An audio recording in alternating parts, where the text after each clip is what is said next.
ሌላው ከውጭ ሀገር ስፖርታዊ መረጃዎች መካከል ዛሬ በትልቁ እየተነሳ ያለው ጉዳይ የጀርገን ክሎፕ ጉዳይ ነው። ጀርገን ክሎፕ ወደ አሰልጣኝነት ሊመለሱ እየተዘጋጁ ነው የሚገኙት።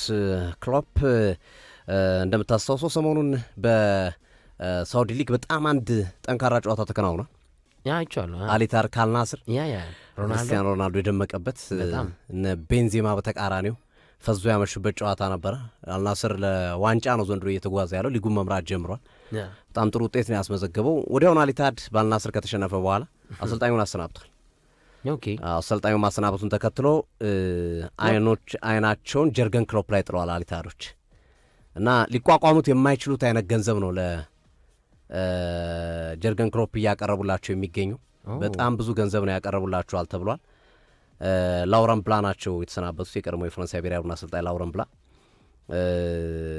ሳውዲ ክለቦች ጀርገን ክሎፕን በሚችሉት መንገድ እያማለሏቸው ነው። በገንዘብም በተለያዩ መንገዶችም በብዙ መንገዶች አሊታር እንዲይዙላቸው እያግባቧቸው ነው የሚገኙት። ጀርገን ክሎፕ እንደሚታወቀው የሬድቡል ካምፓኒዎች በሙሉ ሩድ ሳልዝበርግ፣ አርቢ ላይፕዚግ እና መሰል እንዳለ አውሮፓ ላይ ያሉትን ክለቦች እርሳቸው ናቸው ዳይሬክተሩ፣ ተቆጣጣሪ። ይህንን ኃላፊነት ትተው ወደዚህ ይመጣሉ ወይ? በቀጣይ ብዙዎች እየጠየቁት ያሉት ጥያቄ ነው፣ እናየዋለን። ሪያል ማድሪድ በአትሌቲኮ ማድሪድ ቀምሰዋል። በዚህ ሳምንት ከትልቅ ከሚባሉ ውጤቶች መካከል 5 ጎል ነው ያስተናገዱት። የዲያጎ ሲሞኔ ቡድን ያልተጠበቀ ስኬት ነው። ምክንያቱም ሪያል ማድሪድ ምንም ጨዋታ ሳይሸነፍ የመጣበት ነበረ። በተቃራኒ አትሌቲኮ ማድሪድ እየተንተፋተፈ ነው ዘንድሮ የነበረው። አንድ ጨዋታ ሽንፈት፣ አንዳቻ ምናምን ብዙ ሽንፈቶችና አቻዎች የበዛበት ነበረ። ግን ትክክለኛ መልእክት አስተላልፏል።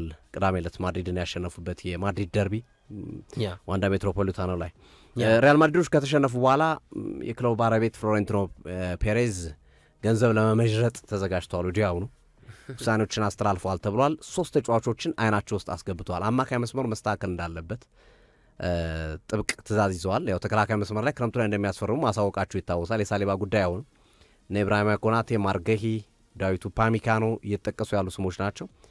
ከዛም በተጨማሪ በቀጣዩ ትልቅ ዝውውር በ100 ሚሊዮን ፓውንድ እና ከዛ በላይ የሚገመት ዝውውር ለማድረግ ተዘጋጅተዋል። ሁለቱን የቼልሲ አማካኞች ከሁለቱ አንዱ ማለት ነው ሞይሴስ ካይሲዶ እና ኢንዞ ፈርናንዴስ ካገኙ ሁለቱንም ግን ብዙ ነው፣ ሁለቱንም ብዙ ገንዘብ ነው። ግን ካጡ ቢያንስ አንዱን ከካይሲዶ እና ከኢንዞ ፈርናንዴስ አንዱን መውሰድ ይፈልጋሉ። ሌላው ሶስተኛው አማራጭ የፓሪስ ሰን ጀርመኑን ቪቲኒያን ነው ለመውሰድ እና እነዚህ ቶፕ ፕራዮሪቲ ተብለው በሪያል ማድሪድ ከማድሪድ ደርቢ ጨዋታ ሽንፈት በኋላ በፍሎሬንቲኖ ፔሬዝ እና በጃቪ አሎንሶ በምርመራ በሪክሬሽን ወይም በምልመላ ቡድኑ የታመነባቸው ናቸው እና ማንን ያመጣሉ ነው ካይሲዶን፣ ኢንዞን ወይስ ቪቲኒያን የሚለው በቀጣይ በትልቁ የሚጠበቅ ጉዳይ ይሆናልና ማድሪዶች ሽንፈቱ አሟቸዋል፣ ከንክኗቸዋል ፍሎሬንቲኖ ፔሬዝ እና በዚህ እርምጃ ትልቅ ዝውውር በማድረግ በቀጣይ ደጋፊዎችን ለመካስ ስለማሰባቸው እየተነገረ ነው የሚገኘው። ማንቸስተር ዩናይትድ ያው እንደሚታወቀው 6 ቁጥር ተጫዋች ፍለጋ በክረምቱ የሚወጡ ተጫዋቾች አሉ። ካዝሜሮ፣ ኢቭን ብሩኖ ፈርናንዴዝም ሊወጣ ይችላል። ሮቢን ኔቬሽ ላይ ትኩረት አድርጓል። አሊላል ጋር አልተመቻቸም። ሮቢን ኔቬሽ ማግኘት ያለበትን ገንጥሯል ገንዘብ በሚገባ። ስለዚህ አሁን እንደገና ወደ አውሮፓ መመለስ ፈልጓል። በ24 ዓመቱ ነው ሄደው ከወልቭስ ወደ አሊላል እና አሁንም አውሮፓ ላይ ተመልሶ መጫወት የሚችልበት አቅም ስላሉ ወደ አውሮፓ ይመለሳል። አንዱ አይን ካሳረፉበት ክለቦች መካከል ማንቸስተር ዩናይትድ አንዱ ነው፣ ሮበን ኔቬሽን። ስለዚህ የነ አዳም ዋርተን የነ ካርሎስ ባሌባ እና መሰል ተጫዋች አማራጭ ነው እንደቀረበ እየተነገረ ነው ያለው። ሮኒ የተናገረው ነገር ላይ አድ ለማድረግ እዚህ ጋር ከማንቸስተር ዩናይትድ ጋር በተገናኘ ከደቂቃዎች በፊት ሮኒ አንድ ሀሳብ አስተላልፈዋል። ማሊያውን መልበስ የማይገባቸውን ተጫዋቾች ስመለከት እታመማለሁ ነው ያለው ዋይኒ ማርክ ሮኒ። ያው ቅድም እኔ ገልጬዋለሁ፣ ከሮበን አሞሪም በፊት የማንቸስተር ዩናይትድ ውስጥ ያሉ ካንሰሮች መባረር አለባቸው፣ ይሄ ኦብስታክሎች ብያለሁ እና ሮኒም ይሄንን ነገር ገልጾታል። ማሊያው የማይገባቸው ተጫዋቾች ሲለብሱ ማየት ያናዳል የሚል ሀሳቡን ተናግሯልና ለዚህ ትልቅ ክለብ እስከ ደም ጠብታ የሰጠ ተጫዋች ነው። የትኛውም ቦታ ላይ ሲጫወት ነበረ። በጣም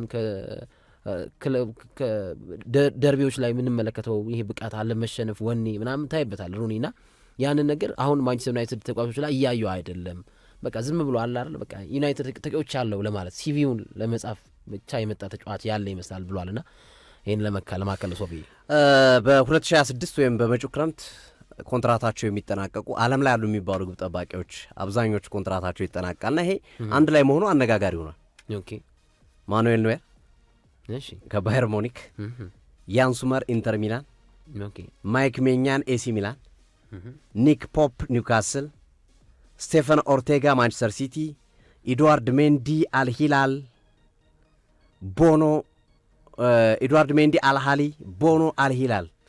እነዚህ ሁሉ ተጫዋቾች ግብ ጠባቂዎች እነዚህ ግብ ጠባቂዎች በክረምቱ የበርካቶችን ቀልብ የሚስቡ ሆነዋል። እነማን ወዴት ይሄዳሉ የሚሉት የሚጠበቅ ይሆናል። 2026 ላይ ኮንትራታቸው 100% ይጠናቀቃል። ማኑኤል ኖየር ባየር ሙኒክ፣ ሱመር ኢንተር ሚላን፣ ሜኛን ኤሲ ሚላን፣ ኒክ ፖፕ ኒውካስል፣ ሜንዲ አልሃሊ፣ ቦኖ አልሂላል። በጣም ምርጥ ምርጥ ግብ ጠባቂዎች ናቸው። ዩናይትድ የሚመለከታቸው ዩናይትድ፣ ቼልሲ የግብ ጠባቂ ችግር ያለባቸው ቡድኖች ያዩታል ተብሎ ይጠበቃል። መጨረሻ ላይ ሲቲ እናስቀጥላለን። ሲቲ ጆዋኔቬዥን ታርጌት አድርጓል ከፒኤስጂ ለማዘዋወር ይፈልጋል ተብሏል ከፓሪስ ሰን ጀርመን። ነገር ግን ፓሪስ ሰን ጀርመን ወዲያውኑ ሪጀክት አድርጎታል። አፕሮችን አቀራረቡን የሲቲን እንደቀረበ አስቀርቶታል።